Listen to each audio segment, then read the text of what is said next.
தலைமைச் செயலகத்துல ஒரு வேலை நான் சொன்னல அந்த அதிகாரிகள் வந்து அதுல குறிப்பிட்ட அதிகாரிகள் மட்டும் இரவு 10 மணிக்கு மேல தலைமைச் செயலகம் வந்து அந்த ஏரியாவே வந்து அமைதியாயிடுச்சு. இரவு எல்லா விளக்குகளும் அணைக்கப்பட்டு நெடுஞ்சாலை விளக்குகள் எல்லாம் அணைக்கப்பட்டு அது வழக்கமா அப்படிதான்.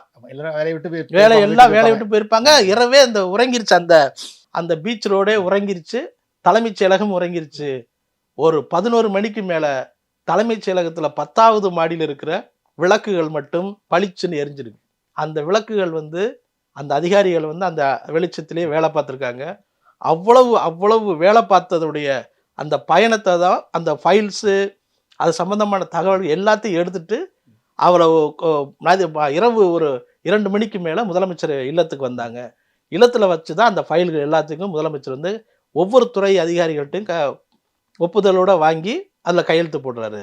அதோடு மட்டுமல்லாமல் இந்த 2000 உதவித்தொகை இருக்குல்ல, அதாவது கூடுதலாக கோடை சிறப்பு ஊக்கத்தொகை, அந்த ஊக்கத்தொகை 2000 இருக்குல்ல, அந்த 2000 தொகையை வந்து அதாவது அந்த 2000 போலவே இந்த வேற இன்னொரு ஐடியா ஒன்று பண்றாங்க முதலமைச்சர். என்ன அப்படின்னா அந்த ஐடியாவை வந்து எப்படி செயல்படுத்துறாரு அப்படின்னா, திமுகவுடைய தேர்தல் அறிக்கை தயாரிக்கிற அந்த குழுவுக்கு பொறுப்பாளராக இருக்கக்கூடிய திருமதி கனிமொழி அவர்கள்ட்ட அடுத்த ஆண்டு, அதாவது திமுகவுடைய அடுத்த தேர்தலில் வெற்றி பெற்று வந்த பிறகு திராவிட மாடல் ஆட்சி 2.0 அந்த ஆட்சியின் போது மகளிர் உரிமை தொகை திட்டத்துல 1000 ரூபாயா இருந்த உரிமை தொகையை 2000 சேர்க்க வேண்டும், மாற்ற வேண்டும்.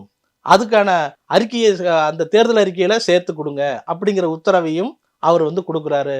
அது திருமதி கனிமொழி அவர்கள்ட்ட போயிட்டு அவங்களும் அதை வந்து செயல்படுத்தியிருக்காங்க.